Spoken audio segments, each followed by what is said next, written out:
Hello everyone, कैसे हैं आप सभी। मैं प्रीति यादव एक बार फिर से आप सभी का स्वागत करती हूं अपने चैनल डीप स्टडी बाय प्रीति यादव में।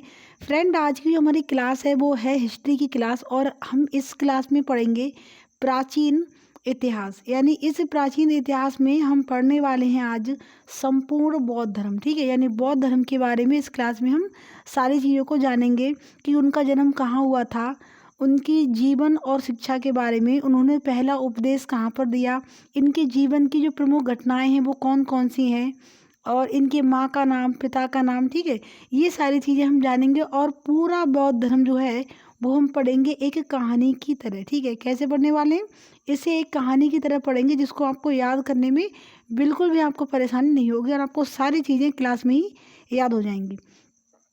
चलिए फ्रेंड, टाइम को वेस्ट ना करेंगे और अपनी क्लास की तरफ बढ़ेंगे हम।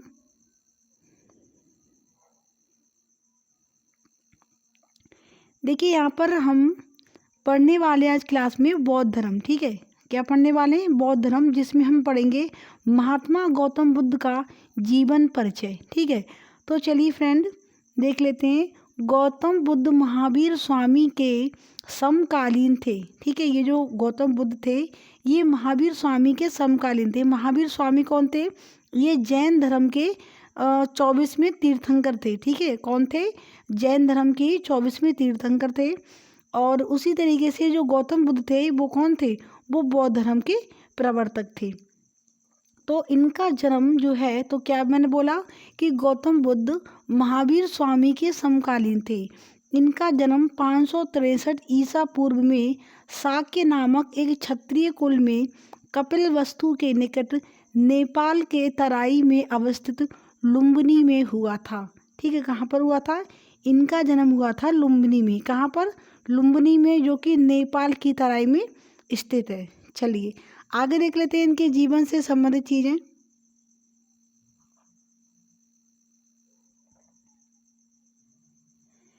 फिर हम कुछ इनके बारे में थोड़ा जान लेते हैं कि इनका नाम क्या था।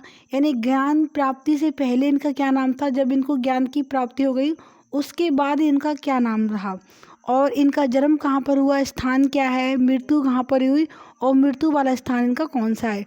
तो चलिए यहाँ पर देख लेते हैं एक बार। सबसे पहले देखेंगे प्राप्ति से पहले नाम। ठीक है, क्या प्राप्ति, यानी जब उनको ज्ञान की प्राप्ति हुई थी उससे पहले इनको किस नाम से संबोधित किया जाता था, तो वह नाम था इनका सिद्धार्थ। ठीक है, क्या नाम था?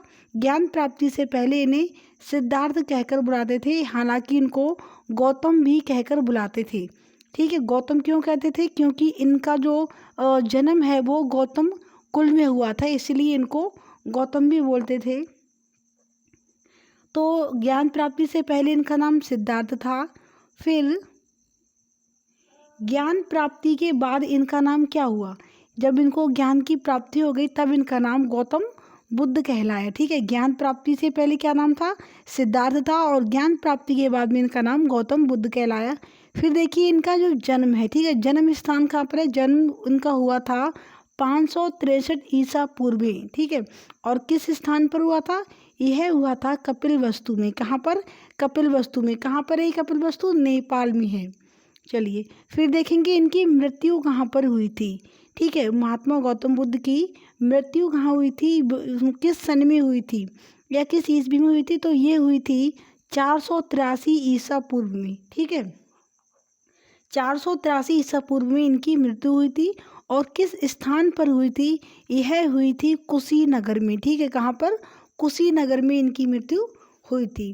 तो ये सारी चीज़ें हमने इनके बारे में देखने, जीवन से संबंधित और भी बहुत सारी चीज़ें इस क्लास में आपको देखने को मिलने वाली हैं। तो चलिए क्लास को कंटिन्यू रखते हुए और देख लेते हैं यहाँ पर। फिर है इनके पिता का क्या नाम था। ठीक है, गौतम बुद्ध के पिता का क्या नाम था? इनका नाम था शुद्धोधन। गौतम बुद्ध का नाम क्या था? पहले सिद्धार्थ था और उनके पिता का नाम शुद्धोधन था। माता का नाम क्या था इनकी? माता का नाम था महामाया। ठीक है, क्या था? महामाया इनकी माता का नाम था। हालांकि इनके जन्म के कुछ समय बाद इनकी माता की मृत्यु हो गई थी, और फिर जो इनके पिता का विवाह है वो इनकी मौसी से हो गया था, जिनका नाम था गौतमी प्रजापति। ठीक है, गौतमी प्रजापति, जो इनकी सौतेली माँ या फिर इनकी मौसी थी। फिर इन्हीं ने उनका पालन पोषण करा था। इनकी पत्नी के अगर बात की जाए तो इनकी पत्नी का नाम था यशोधरा।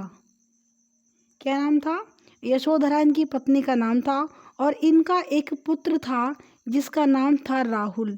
ठीक है, राहुल नाम का इनका एक पुत्र भी था। और जो इनका विवाह है वो कब हुआ था, कितनी आयु में? 16 वर्ष की आयु में। 16 वर्ष की आयु में इनका विवाह कर दिया गया था।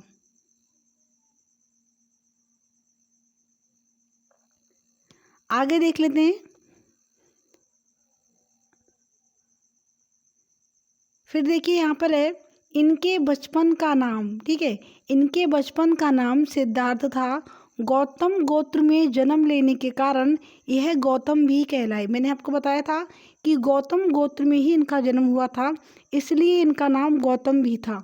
अपने साम्राज्य में भ्रमण के दौरान इन्होंने 4 अवस्थाओं को देखा तो इनके मन में वैराग्य उत्पन्न हो गया।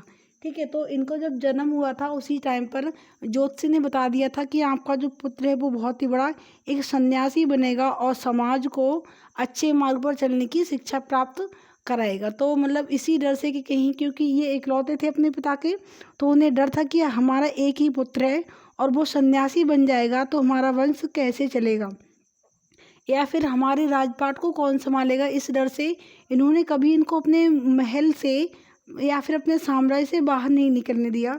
तो एक बार इन्होंने जिद पकड़ ली कि मुझे बाहर निकलना है साम्राज्य से और मुझे देखना है बाहर क्या हो रहा है। तो फिर इनके पिता ने इन्हें घूमने को भेजा। जब ये घूम रहे थे अपने साम्राज्य में तो इन्होंने 4 अवस्थाओं को देखा और उन अवस्थाओं को देखने के बाद इनके मन में वैराग्य उत्पन्न हो गया। कौन कौन सी अवस्थाएं थी वो? एक है बूढ़ा व्यक्ति। सबसे पहले इन्होंने बूढ़ा व्यक्ति देखा, फिर उन्होंने एक बीमार व्यक्ति देखा, फिर इन्होंने एक शव देखा यानी एक लाश को जाते हुए देखा, और फिर लास्ट में इन्होंने एक सन्यासी को देखा। तो इन्होंने 4 अवस्थाओं को देखा और इनको देखने के बाद इनके मन में जीवन से वैराग्य उत्पन्न हो गया।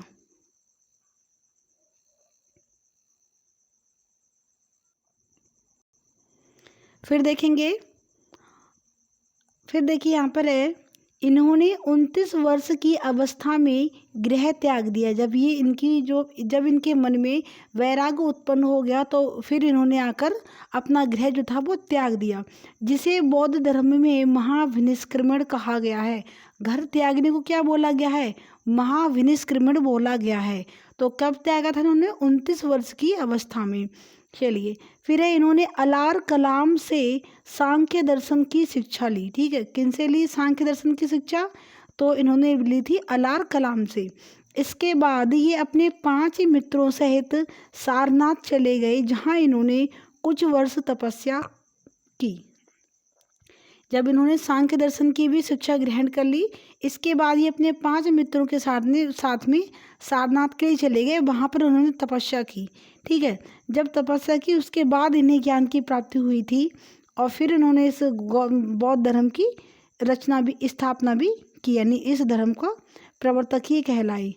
तो देखिए 35 वर्ष की आयु में बैसाख की पूर्णिमा की रात निरंजना नदी के किनारे पीपल वृक्ष के नीचे ज्ञान की प्राप्ति हुई। बहुत सारे एग्जाम्स में ये पूछा जाता है, हालांकि अक्सर यही चीज़ें पूछी जाती हैं कि कब इनको ज्ञान की प्राप्ति हुई, या फिर किस नदी के किनारे हुई, किस वृक्ष के किनारे हुई, कितनी आयु में हुई। ठीक है, ये सारी चीज़ें एग्जाम में पूछने को देखने को मिलती हैं इनके क्वेश्चन। तो बहुत ही इम्पोर्टेंट है, इसलिए आपको ध्यान से सारी चीज़ों को पढ़ना है। फिर अगला पॉइंट है ज्ञान प्राप्ति के बाद ये बुद्ध नाम से जाने गई। पहले इनका क्या नाम था? पहले नाम था इनका सिद्धार्थ, या फिर इनका नाम गौतम भी था। और जब इनको ज्ञान की प्राप्ति हो गई तब इनका नाम क्या रखा? तब इनका नाम बुद्ध रख दिया गया। वह स्थान बोध गया कहलाया। कौन सा स्थान? जहाँ पर इनको ज्ञान की प्राप्ति हुई वह स्थान बोध गया कहलाया। इन्होंने अपना पहला उपदेश सारनाथ में दिया। कहाँ दिया? सारनाथ में दिया, जिसे बुद्ध ग्रंथों में धर्म चक्र प्रवर्तन कहा गया है। इन्होंने अपना पहला उपदेश पाली भाषा में दिया था। जो पहला उपदेश दिया था सारनाथ में, तो जो पहला उपदेश दिया उसे क्या कहा गया है ग्रंथों में? धर्म चक्र प्रवर्तन। और यह जो उपदेश था वो किस भाषा में दिया इन्होंने? वह पाली भाषा में दिया था। चलिए क्लियर हुआ इतनी चीज़ें, आगे देख लेंगे। अब देखिए ज्ञान प्राप्ति से संबंधित, ठीक है, इनके ज्ञान प्राप्ति से संबंधित चीज़ें कि कितनी आयु में इन्हें ज्ञान की प्राप्ति हुई? कितनी आयु में हुई? 35 वर्ष की आयु में। घर कब त्यागा था? 29 वर्ष की आयु में। और ज्ञान की प्राप्ति हो गई 35 वर्ष की आयु में, यानी 6 वर्ष के बाद इनको ज्ञान की प्राप्ति हुई थी। चलिए अगला है हमारा नदी। किस नदी के किनारे? ठीक है, ज्ञान की प्राप्ति किस नदी के किनारे हुई है? निरंजना नदी के किनारे। ये एग्जाम में पूछी जाने वाली चीज़ें हैं, इसीलिए मैंने इनको नोट करके अलग से यहाँ पर आपको दिया हुआ है कि आयु कितनी थी? 35 वर्ष की थी। नदी कौन सी थी? निरंजना नदी थी। वृक्ष कौन सा था? तो यह था पीपल का वृक्ष। ठीक है, पीपल का वृक्ष। ऐसे ही जैन धर्म में पूछते हैं कि महावीर स्वामी को किस नदी के किनारे? तो वो कौन सी थी? ऋजपालिका नदी थी। और वृक्ष कौन सा था? वृक्ष था साल वृक्ष। ठीक है, नदी कौन सी थी? ऋजुपालिका नदी। और वृक्ष था साल वृक्ष, जिसके नीचे महावीर स्वामी को ज्ञान की प्राप्ति हुई थी। तो उसी तरीके से यहाँ पर मैंने दिखाया आपको कि गौतम बुद्ध के जीवन से जुड़ी हुई इम्पोर्टेंट चीज़ें जहाँ पर इन्हें ज्ञान की प्राप्ति हुई थी। स्थान की अगर बात की है तो स्थान था सारनाथ। ठीक है, कौन सा स्थान था? सारनाथ था, जब इन्होंने अलार कलाम से सांख्य दर्शन की शिक्षा ग्रहण कर ली थी। इसके बाद में अपने 5 मित्रों के साथ में ये सारनाथ चले गए थे, वहीं पर इनको ज्ञान की प्राप्ति हुई थी। भाषा कौन सी थी? यानी जो इन्होंने अपना पहला उपदेश दिया वो किस भाषा में दिया? वह दिया पाली भाषा में। और पहला जो उपदेश दिया है वो, ठीक है, जो पहला उपदेश दिया वो वो बौद्ध धर्म ग्रंथों में क्या कहलाया? तो वो धर्म चक्र प्रवर्तन कहलाया। क्लियर हुआ इतना? चलिए आगे देख लेंगे। आगे यहाँ पर इनके जीवन की प्रमुख घटना व उनके प्रतीक। ठीक है, जो इनके जीवन से जुड़ी हुई मेन घटनाएं हैं, यानी कौन कौन सी इनके जीवन में घटनाएं घटी और उनके प्रतीक क्या क्या माने गए हैं।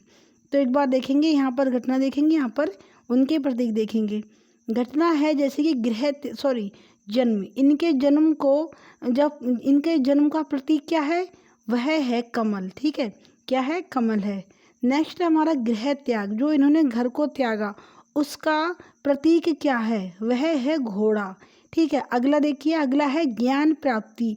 ज्ञान प्राप्ति का प्रतीक क्या है? वह है पीपल। क्यों है? क्योंकि पीपल के नीचे इन्हें प्राप्ति हुई थी ज्ञान की। चलिए अगला है निर्वाण। निर्वाण, इसका निर्माण का क्या है? वह है पद चिन्ह। ठीक है, पद चिन्ह। और नेक्स्ट हमारा मृत्यु। मृत्यु का जो यहाँ पर प्रतीक है वो है स्तूप। ठीक है, इतनी चीज़ें हमने आज की इस क्लास में देखी। तो फ्रेंड, उम्मीद है आपको हमारी क्लास अच्छी लगी होगी। मैंने आपको बौद्ध धर्म से सारी वो चीज़ें यहाँ पर आपको क्लियर करवाई। मैंने आपको सारी वो चीज़ें यहाँ पर पढ़ाई जो कि गवर्नमेंट एग्ज़ाम में देखने को मिलती है। तो उम्मीद है आपको क्लास पसंद आई हुई है। अगर आपको हमारी क्लास अच्छी लगी हो तो प्लीज़ आप क्लास को लाइक करते जाइए और अपने दोस्तों के साथ भी हमारी वीडियो को शेयर करें। जो आपके साथी, आपके बहन भाई, आपके कजिन्स वगैरह जो तैयारी कर रहे हैं गवर्नमेंट एग्ज़ाम की, उनके साथ भी आप हमारी वीडियो को शेयर करें। और अगर आपने अब तक चैनल को सब्सक्राइब नहीं किया तो प्लीज़ आप लोग सब्सक्राइब कर लीजिए। और इसका जो मैं दूसरी क्लास लेकर आऊँगी जैन धर्म की, ठीक है, ये हमारी हो गई संपूर्ण बौद्ध धर्म। उसी तरीके से अगली हमारी क्लास होगी वो होगी संपूर्ण जैन धर्म। तो फ्रेंड, उम्मीद है आपको क्लास अच्छी लगी होगी। मिलती है एक नई क्लास के साथ। तब तक के लिए जय हिंद, जय भारत।